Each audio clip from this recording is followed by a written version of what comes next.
Forrest Tucker, good morning.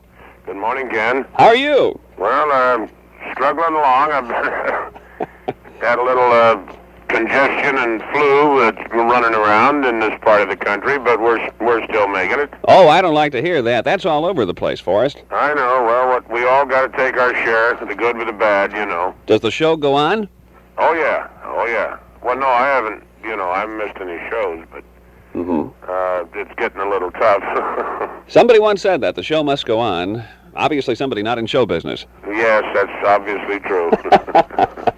We talked before, and in fact I got to meet you very, very quickly down at Sullivan, and I enjoyed myself when you were there in Showboat. And the whole reason we're talking now is because Showboat even comes closer to town, closer to Bloomington Normal, at Illinois State University on March 4th. Yep. I'm looking forward to it because I love this show. I love doing it over in Sullivan, too. That's a marvelous little theater over there. It really is. That probably would be more intimate than where you're going to be now, but it's a beautiful facility where you're going to go. Well, I'm sure it is. It's a super big facility and a great auditorium. Forrest Tucker, gee, how you been? Have you been touring in Showboat all this time? Well, since last September, yeah. Uh-huh. That is a good show, isn't it? Well, it's one of the all-American classics, You have to put that in with Oklahoma and Music Man and some of those kind of shows as things that will never die, really. 1927 is when it made its debut, I believe. October. In 1927, 52 years ago. And it just sort of exploded on Broadway, as they say. Well, it was a new kind of a musical, and it was very daring at its time because it dealt with a racial issue that at that time was, not accepted as it is today. And also the lyrics of the songs moved forward the plot, the storyline, which was the first time that had been done. So it was something brand new in its day, and it has survived, which proves that it had greatness, And then a lot of times when they take a show and they try to film it, sometimes that doesn't work, but even the movie was a big success, wasn't it? They made two of them, and they were both successes. I saw both versions, and I enjoyed them both enormously, but there is something about seeing the intimacy of a stage that has got a certain magic that movies can't create in certain kinds of shows.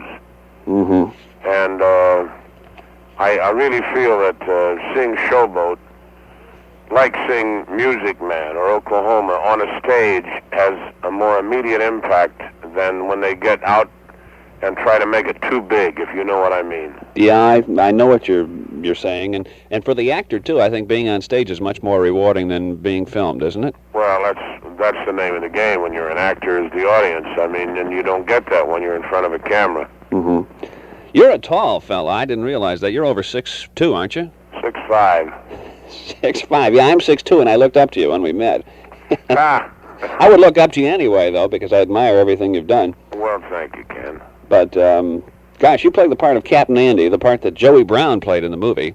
Yeah, well, he played the second version, and Charlie Winninger played the first version. So you're in charge of the whole ship, as it were. Well, yeah, I'm the granddaddy. I don't really do the heavy work. They've got four beautiful singers that do the musical part of the show, but I kind of glue it together. That's the hub of the wheel, or whatever you want to call it, Old Man River is a song we just played, of course, and it's just a gorgeous thing. You just can't help but like that song. Well, we got a guy, Robert Mosley, that sings it better than you've ever heard it sung before by anybody, including Warfield or Robeson. I don't care who you've heard sing it. Mosley does it better. I wouldn't doubt that a bit. Was he the guy that was in Sullivan? With No. You? Okay. No, he was not in Sullivan with me. Are there any of the members of the same cast? No. All entirely different? Entirely different cast. Okay.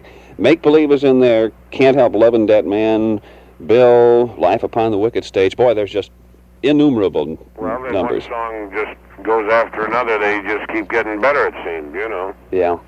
Forrest, I know you're down in, where are you? Biloxi, Mississippi. Biloxi, Mississippi at the moment, and you have to get back on the road. Where do you go now? We're going to Birmingham today.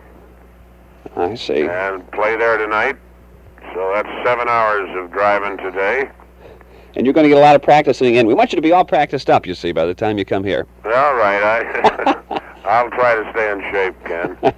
Forrest, take care of yourself and that cold or whatever you have, the congestion. I'll do it. And we'll look forward to seeing you on March the 4th at 8 o'clock in the evening at the ISU Union Auditorium. I'll be there, baby. Believe it or not, the orchestra in the mezzanine is completely sold out already, but they still have some seats left in the balcony, I believe. Well, come on. Tell some of those people to bring their binoculars and come in. Okay. All righty. Forrest, thank you a lot. All right, Ken. Bye-bye.